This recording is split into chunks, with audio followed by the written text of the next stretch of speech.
Welcome to the Success in a Global Marketplace, New Tools, New Thinking. So I got to say I'm very impressed yet again this year with the BCTECH Summit. It is a sold-out conference, which is impressive for those of you who've ever tried to organize something like this. But what that means is everyone in the room today really falls into one of two categories. Either you are very informed and you got a ticket very quickly and early, or you are wealthy and paid a lot more than everyone else to get one at the last minute. But either way, you should consider yourself a winner because you are here and there's a lot of other people that aren't. In fact, I magically ended up with a lot of new friends who, as soon as the conference was sold out, were trying to ping me and say, hey, are you plugged into that at all? Is there any way you can get me a ticket?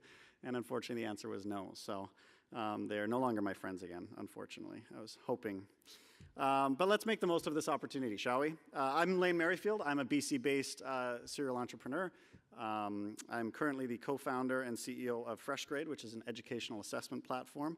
And it is my pleasure to be your host for this afternoon. Our focus is how to succeed in a global marketplace in today's digital economy. And as you can imagine, there's more than one way to succeed. And so we've lined up some amazing speakers and some incredible case studies for you to be able to learn from and glean from and pull all sorts of great insights to be able to take back with you. For those of you wondering why I'm up here and so passionate about this topic, it's because prior to founding FreshGrade, I co-founded a children's brand called Club Penguin here in BC. And what started as a side project for a few dads turned into a global enterprise. In fact, by the time I left, we had 8 offices around the world distributing content in multiple languages, localized every single week to over 300 million kids from around the world. So certainly 12 years ago when we started, we had to figure a lot of this out on our own.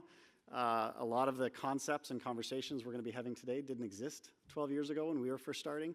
And I certainly am passionate about this because I wish we would have had a venue like this to be able to learn and glean the way that you are today. So please, by all means, make the most of it. Also, if you're going to ignore something or someone and check your phone, do it while I'm speaking. Consider me your time to check in. I won't be offended, I promise. But frankly, what I have to say is going to be far less significant than the speakers anyway, and you're going to want to pay attention for them. So use that as an opportunity to plug in if you need to. But in the next few hours, we're going to hear from Canadian and international business leaders, and we'll delve into the latest innovations that may affect your business, from blockchain to bots and beyond. I've been working in the tech sector for a while, and I have to say that it has never been more exciting to work in tech in BC than it is right now. Do you agree? Okay, I'm going to say that one more time. It's never been more exciting to be in tech in BC than right now. Do you agree? All right, there we go. There we go. Well, we've got more than a dozen speakers between now and 5 p.m., so I'm going to get out of your way.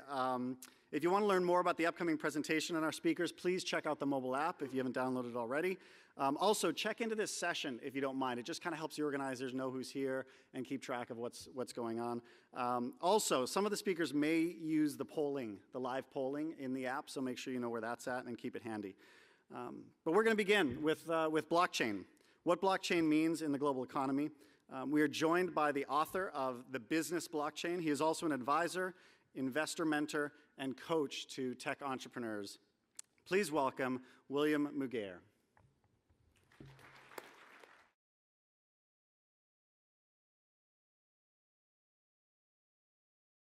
How many of you have a copy of my book or knew of me before? Just a few hands, okay. So this book came out, it was the first book that explains the business aspects of the blockchain. I'm just going to make the first point is that it has been translated in 8 languages. But listen to this, the first 3 languages it was translated in were Chinese, Japanese, and Korean. So that tells you something about the fact that the Asian countries are very serious about the blockchain. So remember that. Just to put things in perspective. Okay, I'm doing the, okay, this is not working. And this is not working.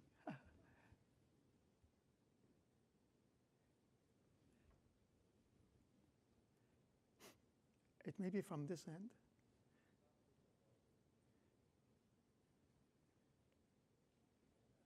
Sorry about that.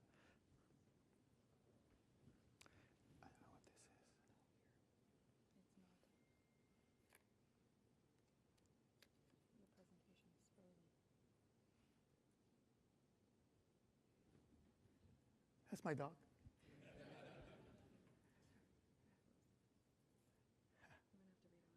Oh.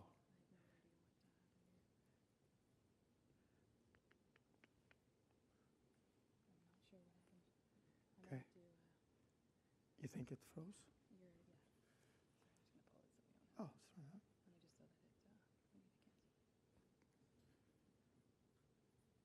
Shut it off like this.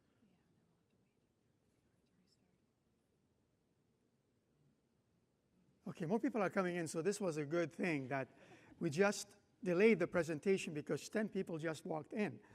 So I will have to start all over again. Okay, so what's happened, my computer decided to stop. Yeah, let's just kill it. All right, start again.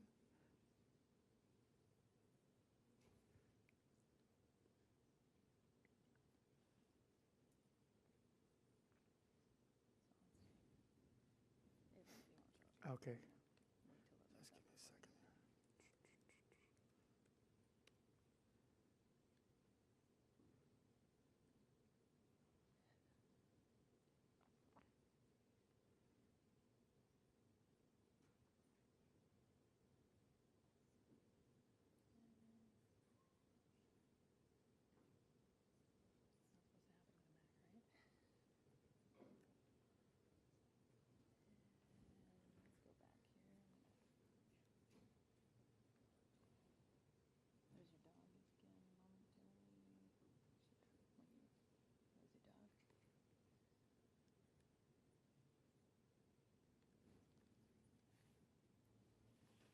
Oh, it wasn't really open.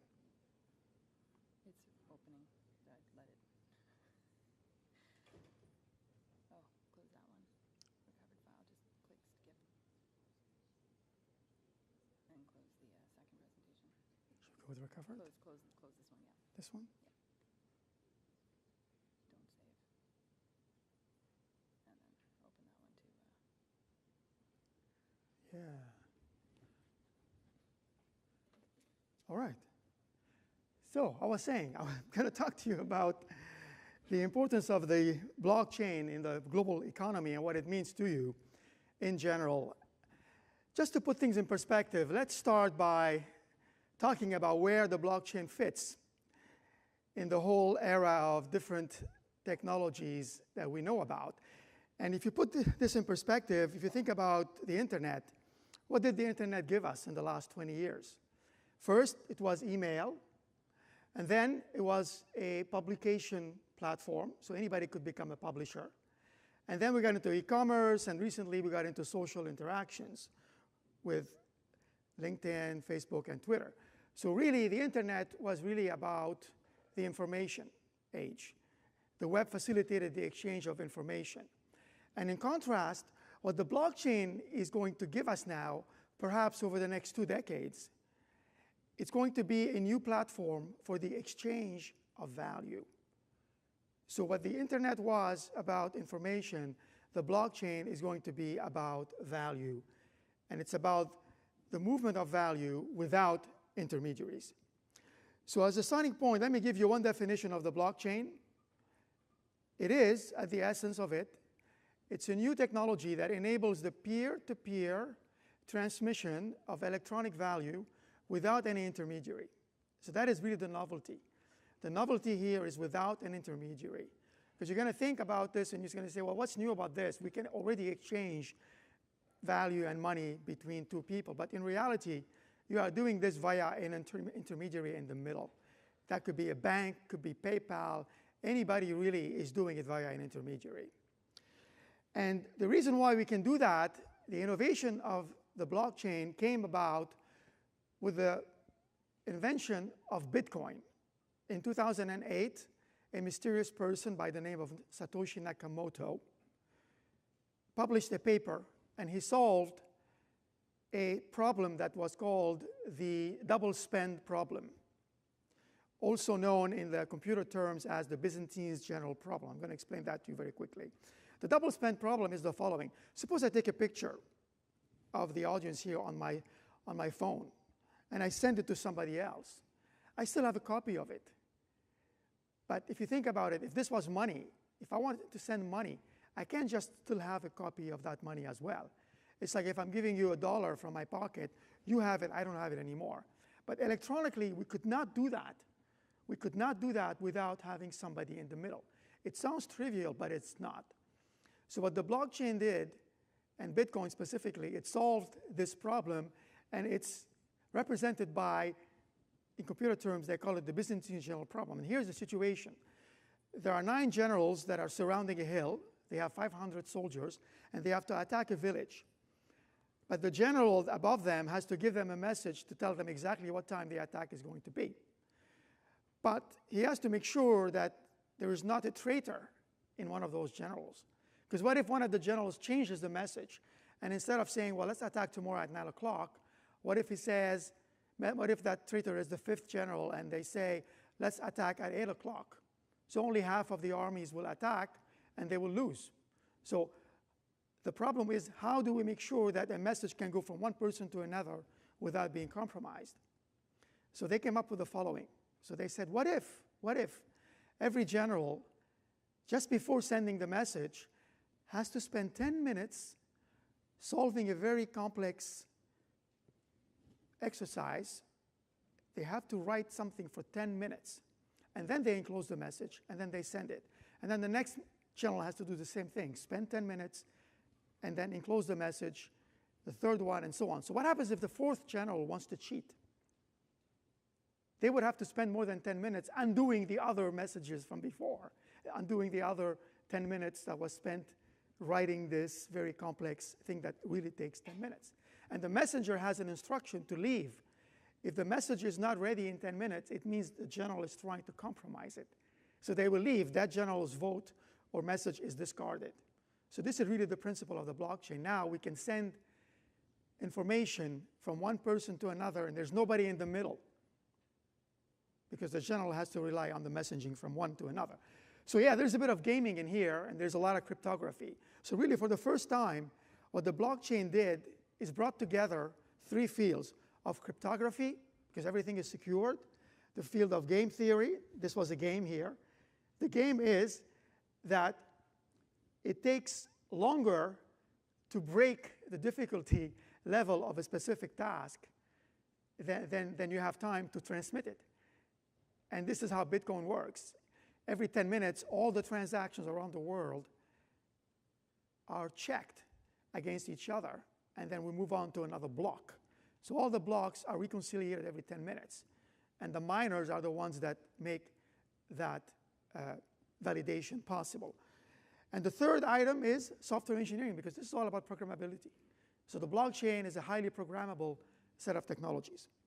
So really, what you think about here, we have something that is operating at 3 levels. We have a technical definition for the blockchain. We have a business one and a legal one. From a technology perspective, it's a distributed ledger, because all of this information is on the same page. It's a business definition because it's an exchange network now. It's for moving value. And finally, it's illegal, has some legal aspects, because these transactions are valid. So these transactions are real, and this is the novelty of the blockchain. So now that I've given you this bit of background, what do you think the blockchain disrupts really at the end of this, knowing what I've just said, that how it's going to work? Yes, it does. But from a technology perspective, what does the blockchain really disrupt?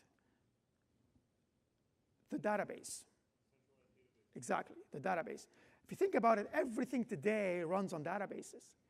So let's go back to the example of the banks. Yes, I can send money from my bank account to another bank account.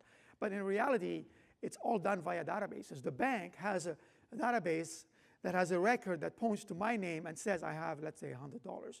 And if I send it to somebody, they're going to deduct $10, let's say, and then update the other database, and there's somebody in the middle. But this is how the system works today. Well, the blockchain says, no, we don't need that. I can send money directly from one person to another. How many of you have a Bitcoin wallet or have used an exchange? That's great. There's a third of you here. So Isn't it something when you experience for the first time sending some Bitcoins to somebody else, and within 10 minutes they receive it, and it only costs you a fraction of a dollar, maybe 20 cents, 15 cents, or 20, or maybe $1 at the maximum? It's really something you have to experience. So that's really the essence of the blockchain, is sending value from one person to another quickly and efficiently. Fintech history is going to repeat itself with the blockchain. If you think about what happened with the internet, the banks were not very innovative, really. What did the banks give us with the internet?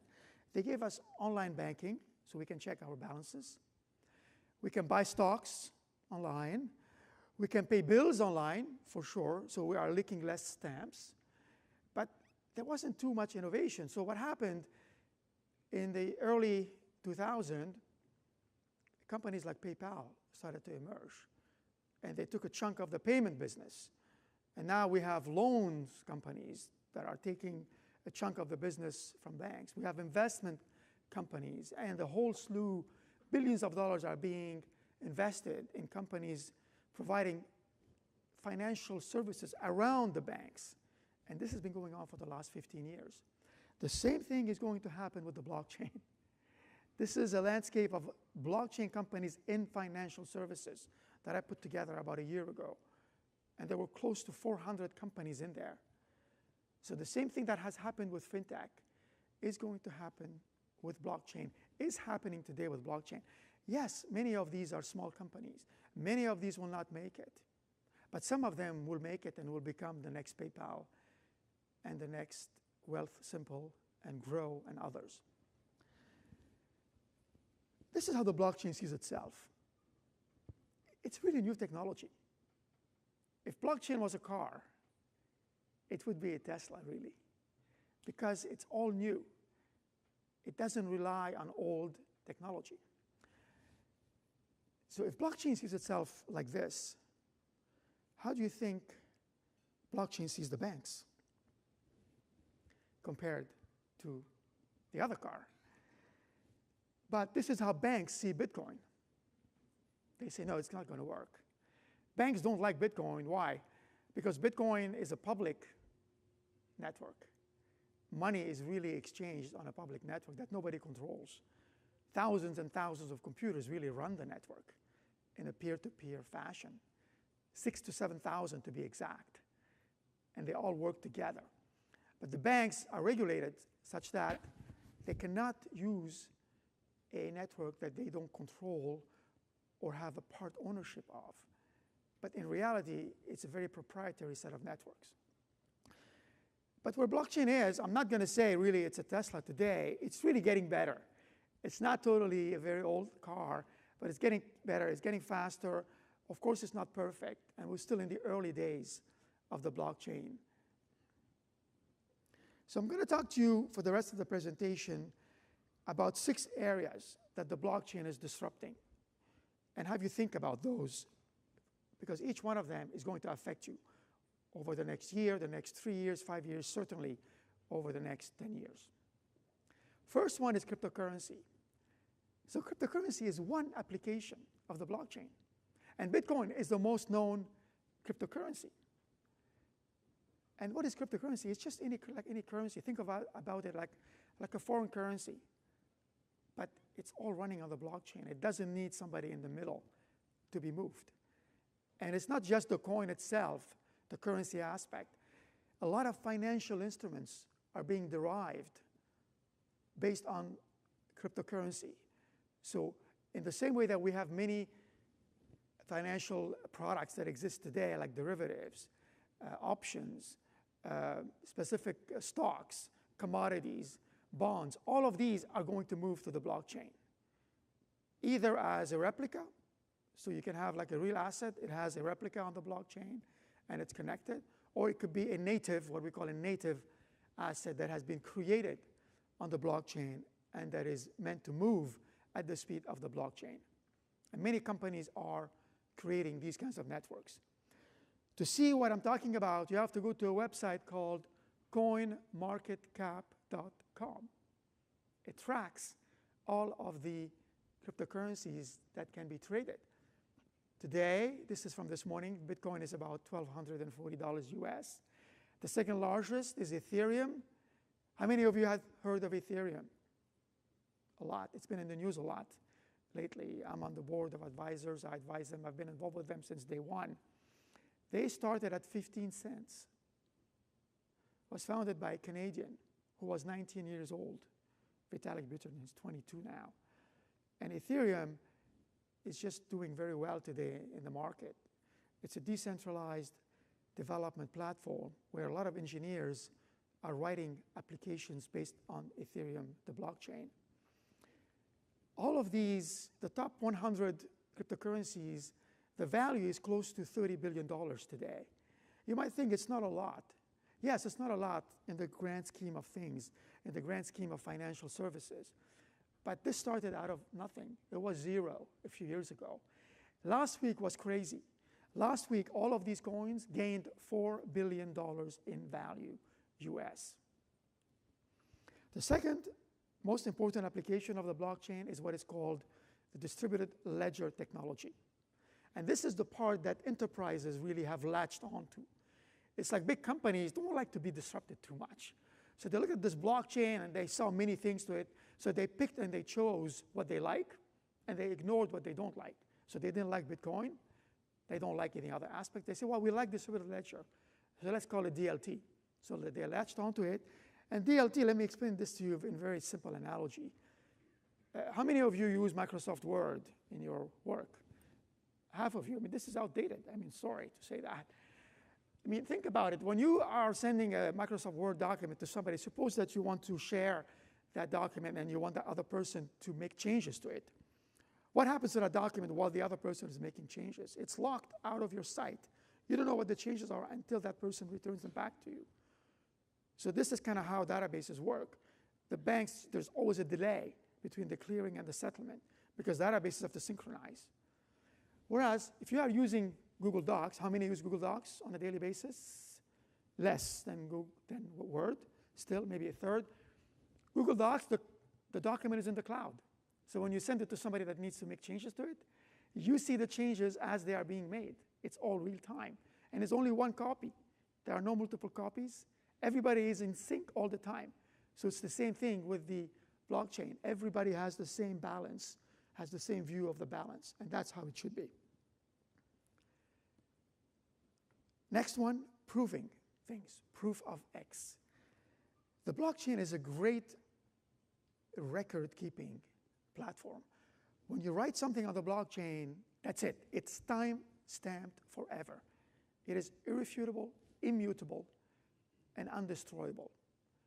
If you write something on the blockchain, it's for eternity. So now it's being used to prove all kinds of things. If you think about it today, when we look for information, what do? We go and Google for everything. In the future, we're going to go and consult blockchains. And instead of Googling, we're going to go on blockchains and verify, does this person own this land? Is this asset registered under that name? Can we do auditing now? Because everything is tracked on the blockchain. So maybe it's not going to be called Google. It may be something else. A few months ago, I wrote an article called Blockchain is the Next Google in TechCrunch. The next day, I got a call from Google. And they asked me to come and explain what I meant to them. So I did, and we talked. But this is really what's going to happen. This table is from the book, which I encourage you to purchase if you have not. In quantities would be good as well. You're part of large companies. Because it is very, very helpful in understanding it. That's why I wrote it. So we're going to have a lot of proofs as a business, proofs in a service, proof as a service. I know dozens and dozens of companies, startups that are working to make this a reality by the end of this year, by next year. Decentralized applications. So by now you know the blockchain is all about peer-to-peer. It means everything is decentralized. It's everything anti-centralization. So what's an example of a decentralized application? This is a company I'm involved in, OpenBazaar. I'm an investor, I'm on the board. They are developing a decentralized peer-to-peer commerce platform. So it's like eBay without eBay. Think about it. eBay without eBay. It means there's nobody in the middle. I can buy and sell anything from anywhere in the world to anywhere in the world. The first 2 weeks they opened up last year, they were already downloaded in 110 countries right away. No fees. If you go on eBay or on Etsy and other marketplaces, you're paying, in many cases, listing fees and you're paying credit card fees. In this case, the currency is Bitcoin, and it's universal. You don't have to deal with multiple currencies. So Bitcoin is a universal currency. If I'm sending something to Australia or to anywhere, to Bulgaria, anywhere in the world, I don't have to deal with foreign currency. So this is one example of decentralized applications based on the blockchain. Token-based models. So now, I wrote this a few months ago, we're going to see circular economies emerge. Here's what's going to happen. The coins in your pocket and the money in your bank account are going to be supplemented by tokens in your smartphone and tokens in the applications that you are running. Because tokens are like rewards for work that we are doing. So we're seeing the emergence of a new order, a new kind of work unit that is being called tokens. Every company might have their own tokens. It's like a point system, but that has value. There's a company called Steemit that is based on the token system. And if you go and publish something, you can earn money, real money, Steam dollars, that's their currency. If somebody votes your content, you can earn money. If somebody shares your content, you can earn money. So really, they are monetizing the attention economy. And this is just one example. If you think about it, if Facebook was founded now in the age of the blockchain, they should be sharing everything they are earning with us. Because they are earning it. Why? Because of our attention. We give about 1 hour of our time every day to Facebook. Yet we don't get a penny for it. And they are the ones monetizing our attention.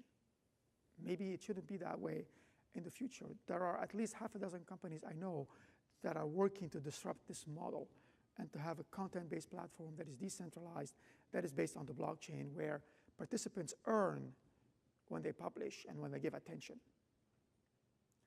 That is going to be a big theme. And finally, the last theme that's important is what is called initial cryptocurrency offerings.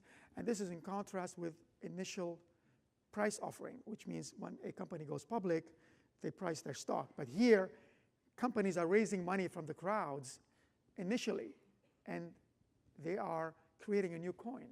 This is how Ethereum was created more than 2 years ago. And they created the Ether as a coin, and they raised $18 million, and the rest is history. There are numbers. Last year, about $100 million was raised by close to 40 companies in this particular method.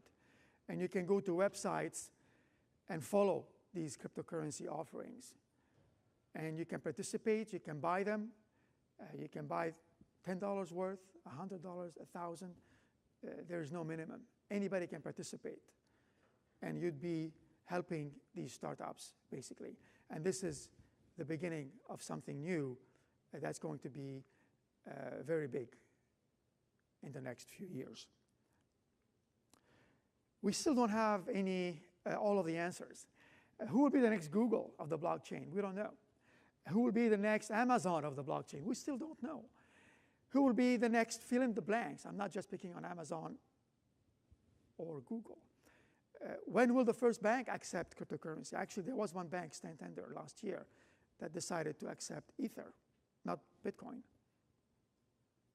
So if you have an account, you can move from your real account dollars to Ether. So we're going to see more of that. All it takes is one big bank to do something, and the others will follow. When are we going to cross 1 billion in assets traded on the blockchain? By the end of this year, I think this is going to be possible. There are new exchanges where new assets based on the blockchain will be traded by the end of this year. And even the NASDAQ is looking at using blockchain technology, and the Australia Stock Exchange and the Toronto Stock Exchange. Any exchange in the world is looking right now at distributed ledger technology to facilitate how assets are going to be traded. Welcome to the blockchain economy. This is only the beginning. In a couple of months, I'm running actually an event called the Token Summit, We're just going to discuss all of these models because the token economy is really a very important part of the next phase. In the same way that we have had the web economy, which is now in the trillions of dollars, the next 10 years are going to be about the token-based economy, the currency economy, the blockchain economy. Thank you.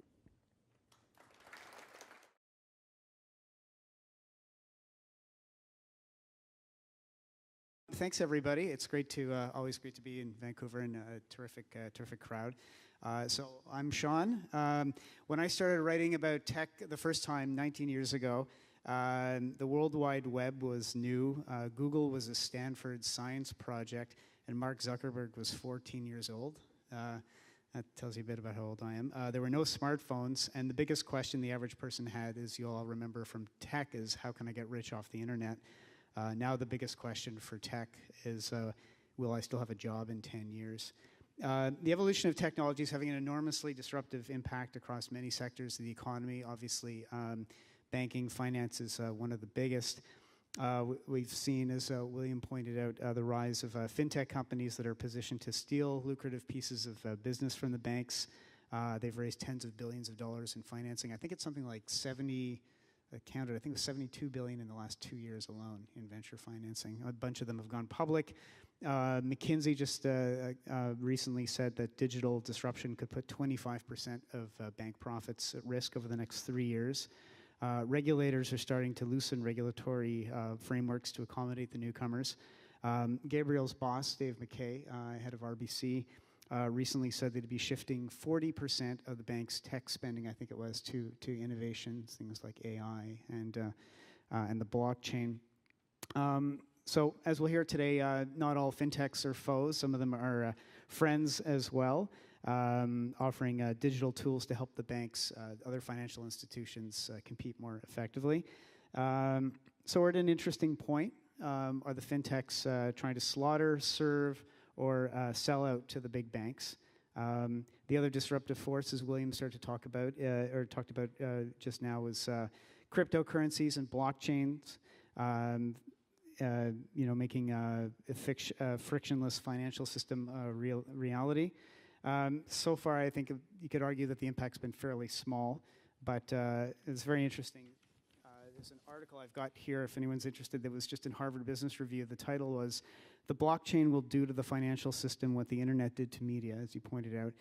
As a media professional, I can assure you, I spent my career watching the effect of the internet on the business. It's kind of a scary future, although I still have a job for now. So without further ado, a little bit about our panelists. This is Nat. Actually, why don't you give us each a sentence about who you are? My name's Nat Cartwright. I'm the co-founder of a company that lives about 300 meters away from here, so very happy to be here today. It's called Finn.ai, and as Sean alluded to, the disruptors versus the collaborators. We started out on the disruption side and are very much collaborating with banks these days and having a really, really good time doing it. I'm Susan Parcells, Senior Director of Finance Transformation for Blackline. Basically, we help all organizations streamline their accounting processes. So what was once very manual in nature, we help them automate that, and excited to be here today. Good afternoon. I'm Gabriel Woo. I'm the Vice President for Innovation at RBC. Part of my job is to work a lot with companies like Finn.ai and disruptors or fintechs, depending on how you see them. Also, some recent work that we've started, quite a lot of focus on AI and machine learning, as well as blockchain. So look forward to exploring those topics. And you know who I am. I'm the guy whose computer crashed just a few minutes ago. Thanks. Thanks. Do we have a second mic here? We can share old school. Gabriel, let's start with you. I was reading the New York Times recently, and we've talked about this before, how Silicon Valley tried to upend the banks. Oh, there we are. There's our second mic. Yeah, good. Silicon Valley tried to upend the banks. Now it's trying to work with them. It does seem there's been a bit of a shift in the competitive landscape. I wonder if you could talk a little bit about the trends you've seen, sort of foe to friend, and maybe you could talk as well a little bit about some of the bigger players. I know Venmo on deck, SoFi, and what you've seen happening with them, and what that sort of tells us about the overall trends for the sort of the bigger name players among the upstarts, from your vantage. Yeah, sure. So I've been involved in this space probably for the last 2.5 to 3 years or so.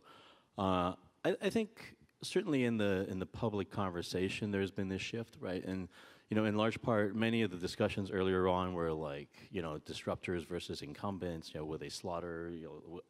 That's sort of been the narrative. But to be honest with you, like the work that I've been involved in for the last 2-3 years, there's been just an immense amount of collaboration, right? Like the chart that William showed, and there are equivalent charts, not necessarily on blockchain, but on sort of other fintechs. Like we've had actually, a lot of really sort of constructive conversations, sort of this whole time with what might be considered disruptors. I mean, certainly, I think the ones that have grown and sort of positioned themselves as kind of the disruptive forces that are trying to essentially take big market share away from incumbents have gotten a lot more of the attention. But in reality, one of the things that we've been quite focused on at RBC has been, first of all, looking at this kind of sort of explosion of innovation as a very positive thing for the industry. Because we will never claim or even imagine to have the ability to hire all the smart people in the world. It's just not possible, and many won't want to necessarily join a big company or a legacy big bank. But if they're able to innovate, in the sort of open tech ecosystem, it's helping the industry to move forward, right? And so that's the way that we've actually approached it for the last number of years. So we've actually been working quite a lot with what might be perceived as disruptors, and in more private conversations. Really, the conversations are a lot more collaborative, and really looking to build with each other, because the startups will bring speed. They're not typically bankers, so they'll see things in a different way. And many of them are actually, very, very strong technology companies. And yet the financial services world, as much as, we're sort of laden with legacy, there are also some really important things that we do, like, the ability to, understand financial products and the financial needs of customers. And really still the ability to reach people because of the, larger market share that we have to be able to bring innovations to market in a much quicker way. Nat, you your company started with a different name and a different mandate, peer-to-peer payments. So you started out as a disruptor, and now you're a chatbot, and you're selling chatbot services to the bank. So you're a friend. Tell us a little bit about your story and this evolution, why you did it, and maybe some of the key things you've learned about disrupting or not disrupting the banks along the way. So we started out as a company called Peso, and we did peer-to-peer payments for the Canadian market. So my team's international. I've got 2 co-founders. One's from Australia. We met doing an MBA in Spain. The other's from India. His name's legitimately Guru, which is the most fantastic name for a CTO ever. He used to work for IBM in Sweden, and all of us knew that you could do peer-to-peer payments for free in every country that we'd been into in the world, and thought that it was a really interesting opportunity for the Canadian market. So we did that for 1.5 years. We had decent success. We did $1.5 million of small payments between Canadians. We had an app that worked well. Towards the end, we made it a chat-based app, and realized a few things along the way. So one, being a disruptor is very difficult. There's a lot of things that banks have that are very, very difficult to achieve, which Gabriel alluded to. So one, huge customer base, huge operational efficiency, particularly in the across all markets, but even more so in the Canadian market, a trusted brand name, and then existing infrastructure. So we just couldn't, even though we had decent traction in the Canadian market, there wasn't really enough interest, mostly on the investor side, to take it any further. We were limited geographically because of the payment rails that we were using, and even if we could win the Canadian market, there just wasn't an appetite for investors to take that on. So a few things we learned there is, to Gabriel's point, I think that there's a lot of things that banks have going that are very, very interesting. We are able to build really interesting technology really quickly and relatively inexpensively. I think that another thing we learned is that paying attention to geography, particularly in the fintech space, is important. Some things don't scale as well. And then the other thing we learned is that there's a really, really interesting story if you follow the demand.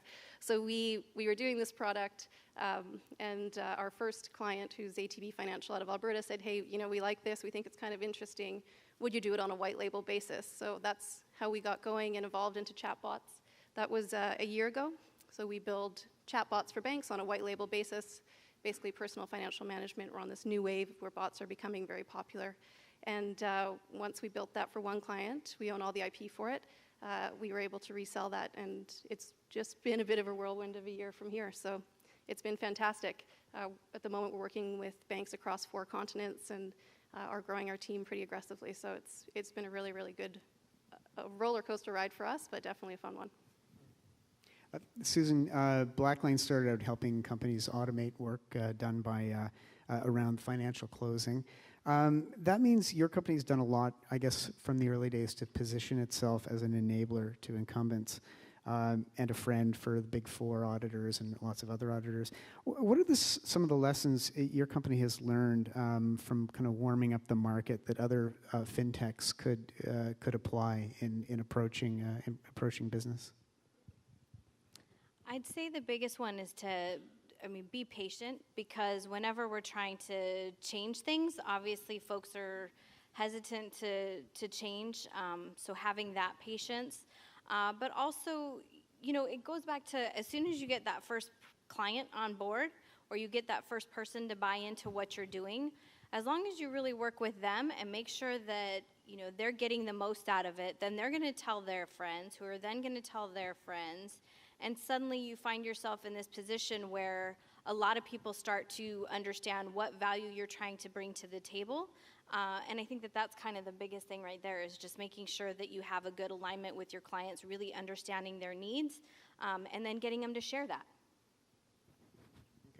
Okay. Gabriel, we've seen the fintechs go after verticals at the lower end where the banks aren't playing as much. It's sort of classic innovator behavior, I guess, to kind of come in low and then sort of move your way up. Have all the easy or obvious categories now kind of been claimed and much played over? And do you see any sort of making a real jump into the core services that the banks offer? And at this point, is there a palpable fear that they might actually ultimately disintermediate the banks and the core services that they're doing? This sets up you, William, next, by the way. So. Yeah, I'll touch on it, and I'm sure, William, you'll have thoughts as well. First of all, I think some of the past missteps that banks or financial services as an industry has made, that William pointed out, hopefully has instilled a certain level of awareness or even paranoia, perhaps, right, in the incumbents. And so I would argue that there is probably more being done now than there ever has been. In terms of fear of what might happen, I wouldn't call it a fear, but we're certainly looking at the way that technology and the enablement of technology, or through technology, can do to change not just things on the fringes of how we might interact with a client, or do we do it on a phone versus on a browser versus at a branch, but some of the stuff that William was talking about have the potential to fundamentally change business models, right? How value is delivered, how value is perceived, and therefore what things people are willing to pay for. Those are the kinds of shifts I think that could be quite meaningful. And so, circling back to the question of fintechs and startup companies, like there's a lot of interesting companies that are serving sort of pretty specific needs or specific niches of customers, and they'll scale to a point until that value proposition isn't yet, is no longer appealing to other, customer niches. And so from a fintech perspective, many of the things that we see are interesting. It's going to inform how, we would actually collaborate with many startup companies to accelerate our ability to deliver on certain things. But for the most part, like a lot of those are really innovation on the way, a customer experience is delivered, and digitizing currently sort of manual and physical processes. I think the next big step would be things that are enabled by things like blockchain and things like AI and machine learning that have the potential to just completely change the way that value is delivered, and frankly how ordinary consumers or companies actually interact with the financial system. I don't know if you want to pick up on this, or Sean? Yeah. Okay, so I think we have to make a distinction between two things, two sectors that the blockchain is getting involved in. One is the supporting of existing businesses, and the second one is the creation of new opportunities, mostly disrupting existing ones. So by and large, the banks are really busy in supporting their existing businesses. So disruption is a big word, and it is being used sometimes loosely, and so is the word innovation being used loosely when banks are creating products, which they are supposed to. But fundamentally, their business is not changing. The banks could be busy for the next 10 years doing two things: reducing costs and improving processes, making things faster, and by a result of doing that, they can save money. And that's really how they see the blockchain, mostly at least. There's nothing wrong with that. So I say that with a bit of positive, a bit of negative. That's okay. I mean, there's a lot of inefficiencies that exist today that the blockchain could eventually help in that regard. And sometimes you have to walk before you can run. So it's good to have that kind of exposure first, and then you'll see how you can really be more innovative. But the innovation is really happening at the periphery of the banks right now, not inside the banks, blockchain-wise. How do you think the banks are like? I mean, do you think the banks are just going to follow the pattern that they have historically, as you taking years, being slow followers, and then just sort of kind of digitizing what's in their immediate field of vision? Or do you think in 10 years we could see a bit bolder action on the part of financial institutions? I mean, they haven't really had anything that's challenged them to the core like this technology potentially. Yeah, because like anything small, like anything that's new, it starts small. And anything that's small, the big companies ignore because they say, oh, it's small. I mean, so many times I've introduced things to banks and they say, oh, it's a small market. They only get involved when it's a big market with millions of users. But everything starts small. PayPal started small. Look where they are right now. The iPhone was laughed at in 2006 by BlackBerry, and look where it's at now. Nothing starts perfect. So fundamentally, the blockchain changes the business of the bank. I mean, I don't really need a bank if I can send money to somebody else directly by using blockchain technology. So it's a challenge for them. But right now, it's such a small amount that's going in these alternate methods, such that they are not feeling the pain, they are not feeling the change. Same thing is going to happen with exchanges, with trading like stock market. There are going to be new decentralized networks for exchanging assets. There's one called Clearmatics out of the UK. They are developing a decentralized clearing network for the derivatives, over-the-counter derivatives. So they will start with 0 customers. They will have no customers to start with.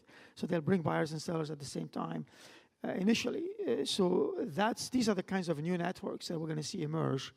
It's going to emerge on the sidelines, on the alternate aspects, and then we'll see how it develops in 5 years. Okay. Yeah, please do. A lot of the banks that we're working with also know that waiting for technology to evolve and then bringing it in is actually no longer sustainable either. The App Store was only launched 8 years ago. And if anyone else in this room is like me, I am totally useless without my phone. Like, I book my cars on my phone, I do everything on my app, I bank on my app, absolutely everything is on the App Store. That's 8 years ago, completely disrupted my life. And as each of these new iterations of technology comes in, they're just moving faster and faster. The bot store for business from Facebook was launched in Q2 of last year.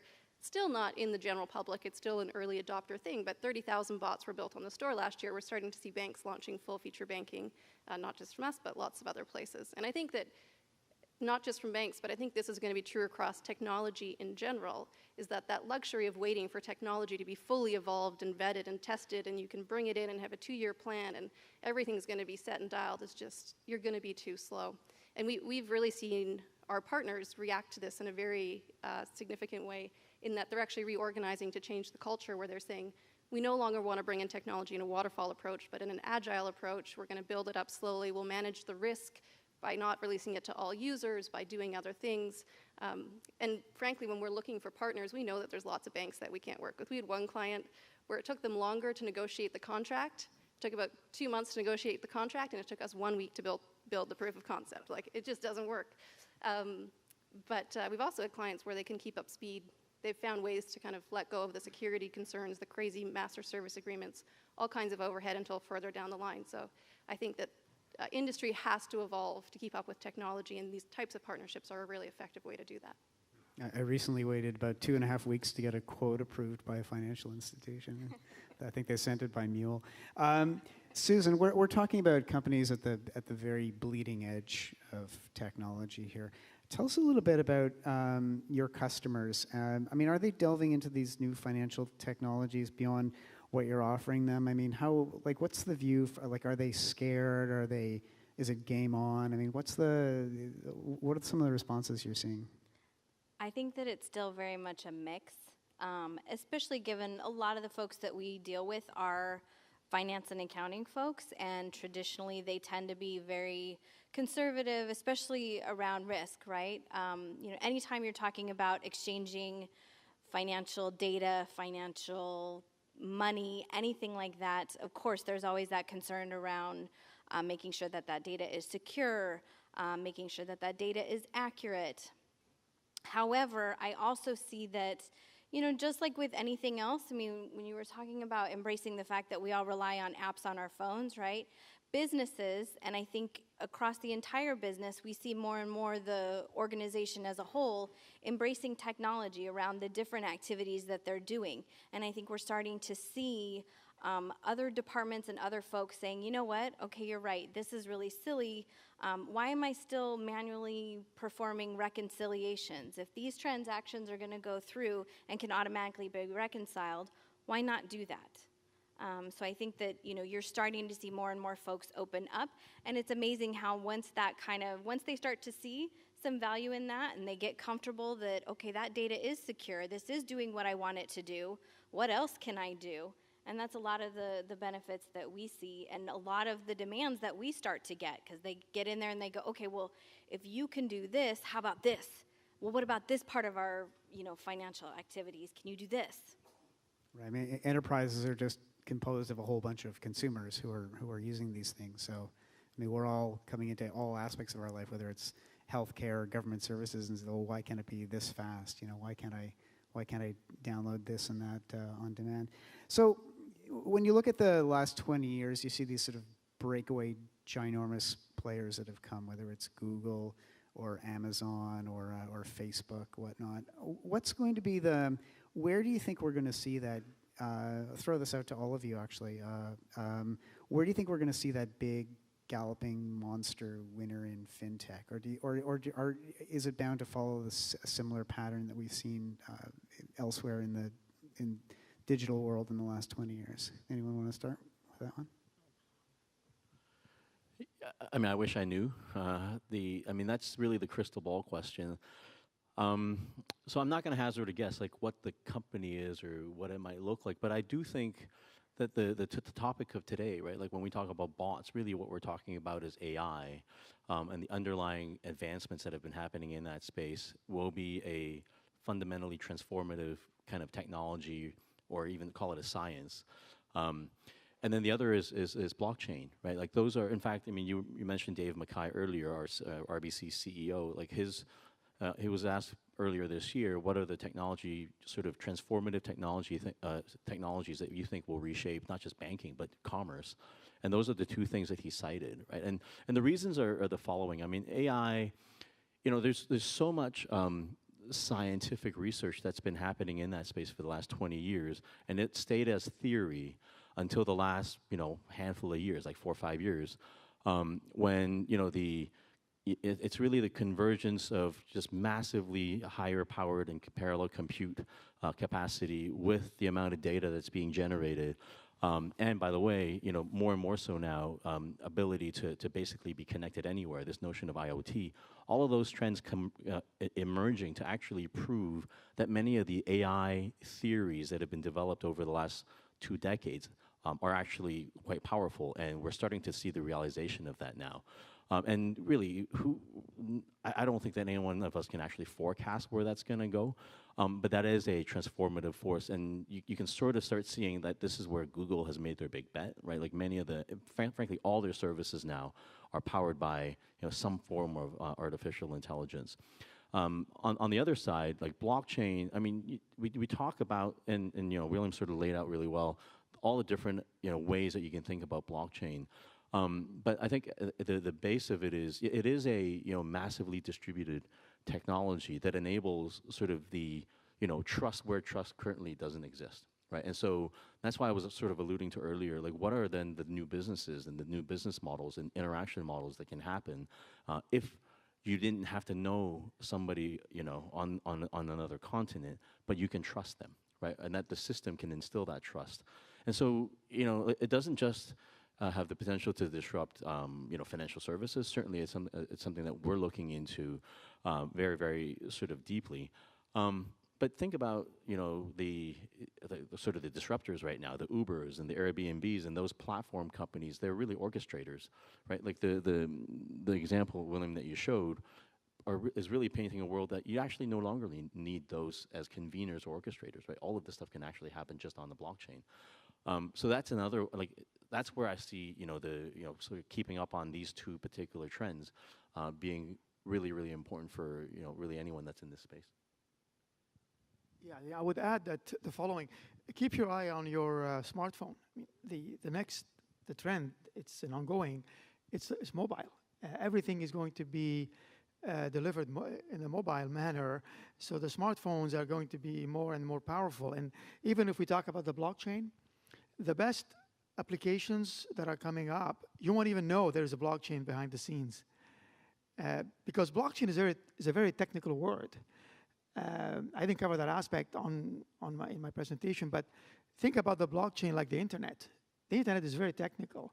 It's the web that gave us this non-technical way of interacting with information, with the standards, and with things that we can see at the page. So maybe the blockchain is like the internet, and it's waiting for its web to come. And I know of some new applications that are coming along now. They either look like a browser, or they look like any other mobile app, but there's blockchain in there, but you don't know it. Steemit is one example. You go there, it looks like any other content site. It looks like a Reddit. Reddit is a publishing site where you can publish anything. It looks like Reddit, and you don't know. The only difference is that you have a wallet in your account, and your actions mean something, and your actions are linked to this token, this currency. So I have a lot of hope for this token-based economy, where a lot of what we are doing, I call it it's the non-money economy. It's like a third job we're all going to have. And we've all had a third job, but we haven't been getting paid for it. First job is taking care of yourself. Second job, taking care of your family. And the third job is doing somebody else's job. Like when instead of calling FedEx, now you go online and you check things. Instead of calling travel agent, you go and do this yourself. I didn't come up with that concept. This is something that Alvin Toffler came up with 10 years ago. And he was the closest to have predicted the blockchain without even naming it 10 years ago. But now we are seeing more and more what he's talking about. This third job, you're going to be able to get compensated by it. And it's not going to be for free anymore because you're giving value. And we're going to be able to do that just by giving our attention, giving our data, doing some work. Our data, I mean, we are walking data machine. Like, please take my data, give me a token that's worth something. And maybe it's going to be helpful to you if you're a healthcare organization. So we're going to see a lot more of these models emerge in the future. Okay. I'd also love that crystal ball if you find it, and I'd love to make some investments in whatever company it is. I also don't know, but I do know what I would be looking for to try and find that company. So the first thing I'd be looking for is companies that have a large user base to begin with. So I think that there's tech companies, the Facebooks, the Googles, and the banks that are all well positioned there. You need a company that has a lot of data on those users because we are entering the age of AI. It's becoming much more accessible. It will fundamentally disrupt how all of us work.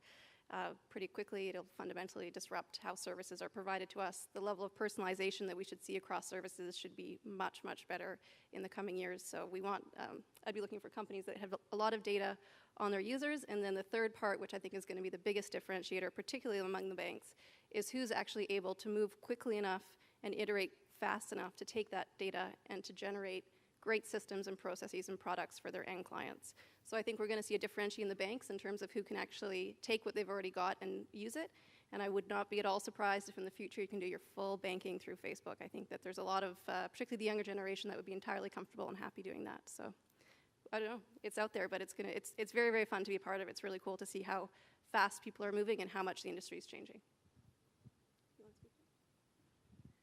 I'll have to put an unhappy face next to my bank balance, I guess. That's a good. I can help you with that. So, William, you touched upon a point which is interesting. I mean, we're talking about sort of these far out concepts as far as most people are concerned. I mean, in 10 years, as a consumer who's not sitting in on this meeting and reading your book and reading HBR, whatever. What is the consumer actually going to notice? Like what's the maybe if anyone else wants to jump in as well on this one, like how will the actual consumer experience of dealing with financial stuff change, or will it be kind of the same just with entirely different platforms or technologies underneath that nice user interface? Again, I think I go back to the using mobile as a very important aspect. The consumer experience is going to be about mobile, about convenience. So we are seeing some of that already with some of the applications. I'm going to name another company here out of Vancouver called Grow. You can get a loan from Grow of $20,000 in like 3 minutes. I would challenge you to walk into a bank and do that. I mean, you'll take that long to get an appointment, past the front desk. You have to fill forms and things like that. So I think, especially millennials, they expect things to be a little bit faster, more convenient, simpler. And the reason why we couldn't do this before is because there are lots of parties in the middle. So again, if I use the blockchain as an example, the idea here is that there will be new intermediaries that will be emerging. Not all intermediaries are going to go away. Some will go away. Those that cannot adapt will go away. Some will adapt and move, and they will have a new role. And there'll be some new ones that we haven't seen yet before. And what I tell big companies, which is the same thing I was telling them 20 years ago when the internet came along, I would say it's easier to shoot yourself in the foot than to have somebody else shoot you in the head.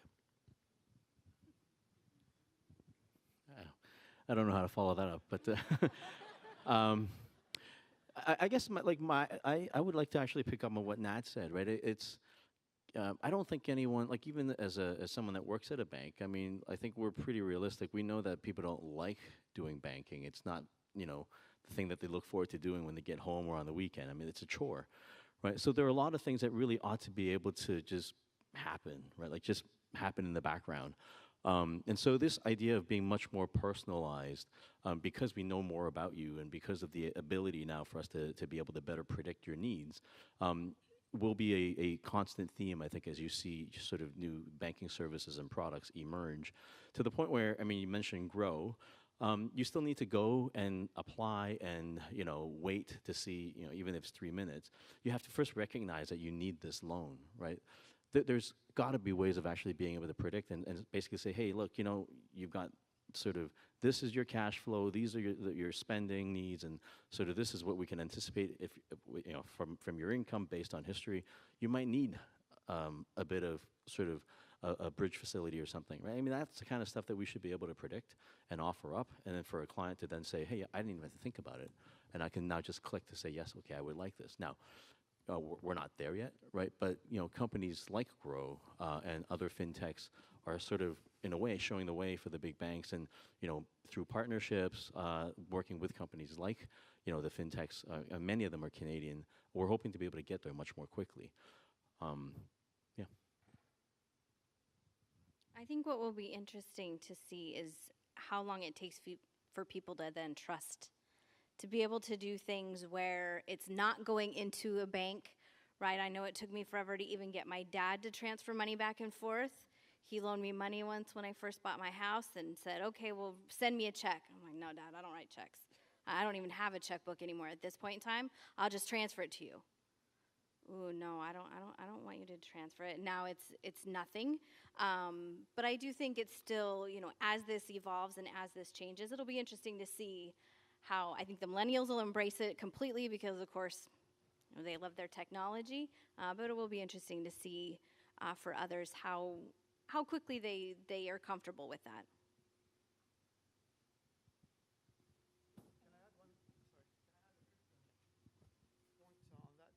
Just a quick point.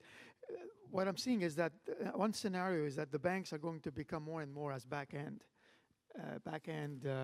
processors.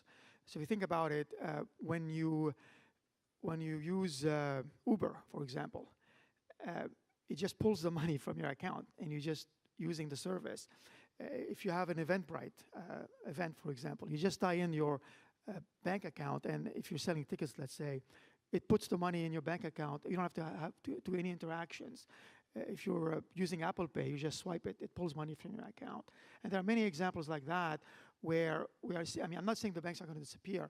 Their role will change potentially. They'll be more back end because we still need them, but they'll be very good at doing that.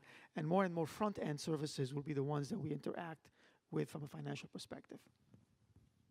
I still find it weird that you can email money. Like I'm still getting used to emailing money. That seems foreign to me.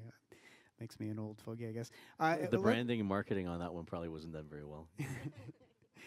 William, let's talk a little bit about, let's start with you on regulations. Yesterday you were on Startup North, which is an excellent Facebook site, sort of must read for the tech community here.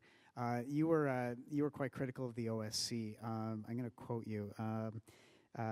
Ontario Securities Commission has, quote, a limited understanding of the technology and an unwillingness to be progressive. And then later you said blockchains must be understood before they are regulated. Maybe starting with you, let's talk a little bit, if anyone else wants to chime in again on this one.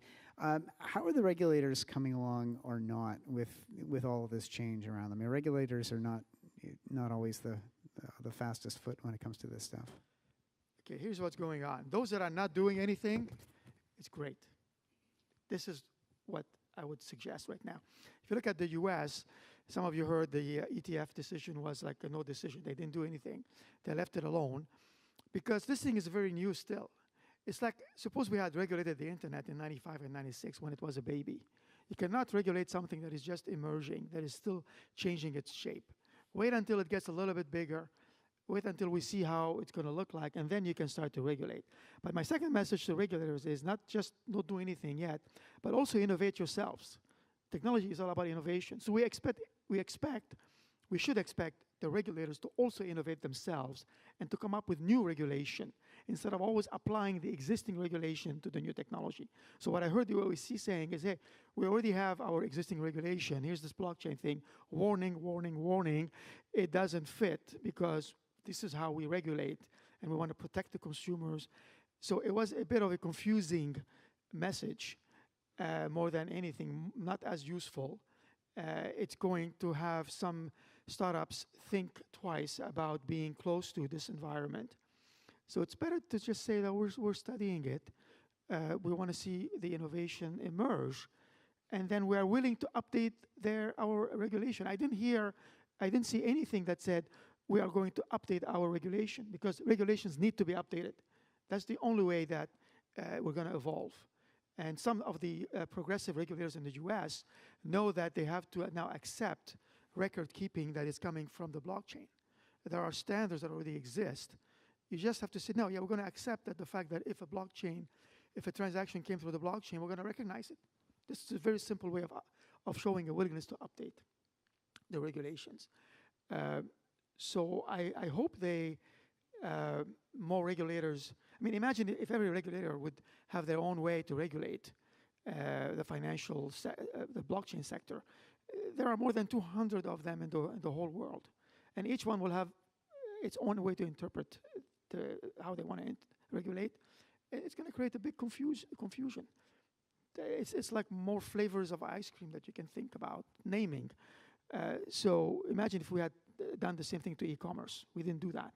We let e-commerce flourish, and it was a good thing. And I think the same thing should be done. Now, there's one thing that's another tactic that's being done by the FCA in London. They're very progressive in the UK. There's something called a regulatory sandbox. So this is kind of a way of saying, well, we don't know what the impact is of a change, so let's play in this particular sandbox that is limited, and we'll understand and study the changes. And then we can make recommendations. So I didn't even hear the OSC say that. They should have said, well, we're going to implement some experiments in the regulatory sandbox, for example. They probably should have said, I mean, I'm not here to defend, right, like the regulator or the big banks or the incumbents generally, but like actually OSC has something called a launchpad, I believe. I don't know if they talked about this. But I do sympathize though, right? Like, I mean, to your point, they first need to understand to be able to then update regulations. And I'm going to sort of take this and twist it a little bit, right? That for them to understand, like, you're going to have to start recruiting and attracting a very different type of talent than has ever been. I mean, how many blockchain experts or, AI researchers would see themselves working at a financial regulator? I mean, it's not what you study, 7 years to get your PhD to then go do. And so, like, I mean, that's certainly some of the challenges that I think the incumbent big banks have too, right? Like, how many AI researchers that could go and work, I won't name names, but, go Menlo Park, go to Palo Alto, right, go to London. You can work in those companies. How many of them actually think about joining, what might be conceived as the IT shop of a big bank? Right, like, so those are some of the challenges that the incumbents do face, right? And so part of our solution has been, well, let's work with people that aren't willing to join the bank, but maybe we'll partner with the banks, and maybe the regulators need to go down that path as well, right? And then something else that we've been doing, and I know we're not going to have time to explore this in much depth, but if you read about the investments and sort of a lot of activity that's happening in the space of artificial intelligence and machine learning.